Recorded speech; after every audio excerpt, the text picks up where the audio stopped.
The Lord be with you. And with your spirit. A reading from the Holy Gospel according to John. Glory to you, O Lord. Jesus said to his disciples, "Do not let your hearts be troubled. You have faith in God, have faith also in me. In my Father's house there are many dwelling places.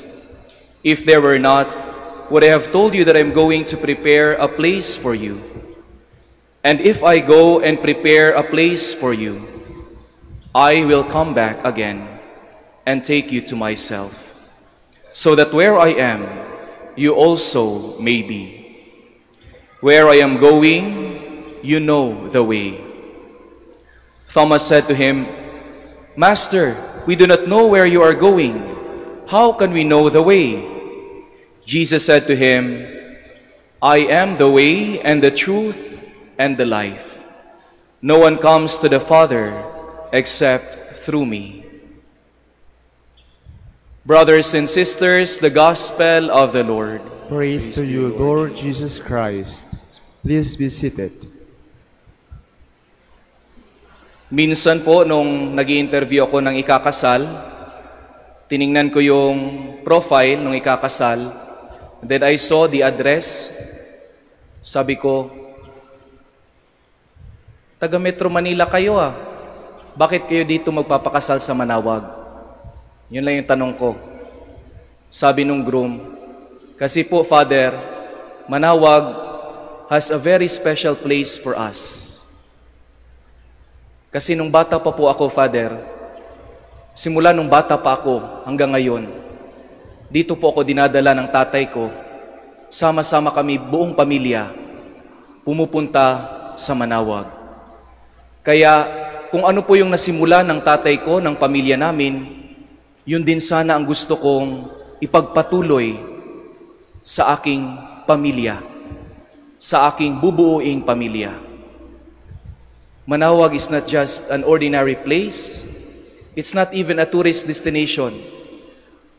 Sinearch ko po sa Google, what is the top tourist destination in Pangasinan? At lumabas po, Manawag is the #1 tourist destination sa lalawigan ng Pangasinan. But Manawag is not just a tourist destination. More accurately, Manawag is a pilgrimage site. Iba po yung tourist destination sa pilgrimage site or pilgrimage place. Dahil kung tayo ay nagtutour lamang, umaalis lamang tayo sa ating regular na pamumuhay, we want an escape, then we look for a place, a destination. But Manawag is not a place for us to simply escape. Manawag is a place for us to discover ourselves and to discover that we are not alone. Sa aming buhay ng mga Dominikano, kung makikita niyo po sa gawing kanan, marami na pong nakasuot na nakaputi. Because we have novices, 10 of them, new ones, who are starting their life as Dominicans. They are initiated to the life of the Dominicans. And based on the decision ng mga Dominikano dito sa Pilipinas, naisip nila na ang pinakamagandang lugar para simulan ang buhay Dominikano ay walang iba kundi dito sa Manawag. Because it is not just a destination for us. It is actually a place of formation, a place where we can call home, kasama ang ating ina na tumatawag sa atin. Tumatawag na hopefully sila ay sasagot sa tawag ng Diyos sa pamamagitan ng ating mahal na ina at maging tunay at buong pusong maglilingkod na Dominikano. Manawag is not just a familiar place. It is a place of the family. Kaya yung sabi nung lalaking ikakasal, it is a place where my family usually goes. Ito yung alaala para sa akin na gusto ko ring ibigay sa aking pamilya.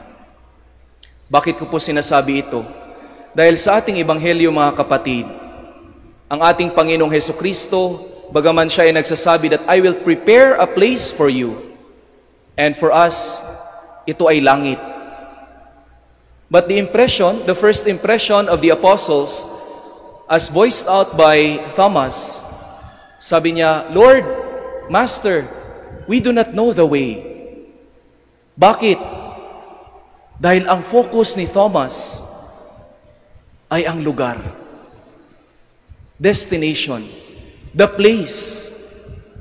But Jesus wants to make it clear that more than the location, it is the company. It is not the place that I prepare for you, but the focus is, I will prepare a place for you. Ako ay kasama ninyo sa lugar kung saan kayo pupunta. I will be with you. Kaya nga sabi niya, huwag kayong matakot. Do not be afraid. Because I am going to the place where I will bring you with me. Kasama niyo ako, hindi kayo nag-iisa. I will be with you. Kaya kung saang dako man tayo mapunta, kung alam natin na hindi tayo nag-iisa, we will not be afraid. Kaya nga kung maalala natin, kahit sa paghihirap sa krus, kung saan nakapako ang nagtitikang magnanakaw, nakapako, masakit, mahirap. Anong sabi ng ating Panginoon? Ngayon din, isasama kita sa paraiso. Hindi mamaya, hindi bukas, hindi sa lugar kung walang krus, kundi ngayon, na kahit nakapako tayo sa krus, isasama kita sa paraiso. Sabi ng ating katisismo, number 1025, sa napakaraming mga definitions na binigay ng ating katisismo, turo ng ating simbahan, ang sabi ng Catechism 1025, to live in heaven is to live with Christ. Ang mamuhay sa langit ay ang mamuhay na kasama si Kristo, kahit sa gitna ng krus. And I hope, my dear brothers and sisters, kayo na narito at sa mga sumusubaybay online, sana ang Manawag ay hindi lamang isang lugar kung saan tayo ay napupunta, kundi ito ay isang lugar nararanasan natin ang presensya ng Diyos, ang biyaya ng Diyos. It is not just a familiar place, but a place of the family. Minsan, nadala ko po yung mga kababayan ko dito sa Manawag, tapos may isa sa mga kababayan ko, sabi niya, ay, Father, napunta na po ako sa Manawag. Talaga po? Saan po kayo napunta? Nagpa-bless po kami ng sasakyan, pero mabilis lang, dumaan lang kami. Nakita ko po sa Manawag, maraming sasakyan, maraming nagpapabless. Kasi doon lang siya nagawi sa blessing area. Kaya sabi ko, ngayon na idadalhin ko kayo sa Manawag, doon kayo idadaan sa harapan ng simbahan. At pagdating niya sa harapan ng simbahan at palapit dito sa dambana ng ating mahal na ina, mangiyak-ngiyak siya. Sabi niya, ito pala ang Manawag.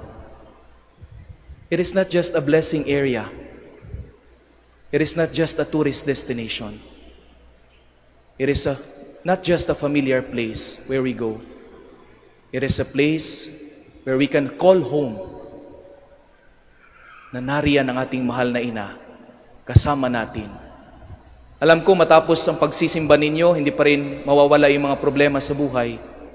But I hope that we have gained something, an inspiration from Our Lady, from our Mother, to go on with life, with the assurance that we are not alone, with the assurance na ang Diyos ay sumasa atin, ang mahal na ina ay laging nasa sa atin.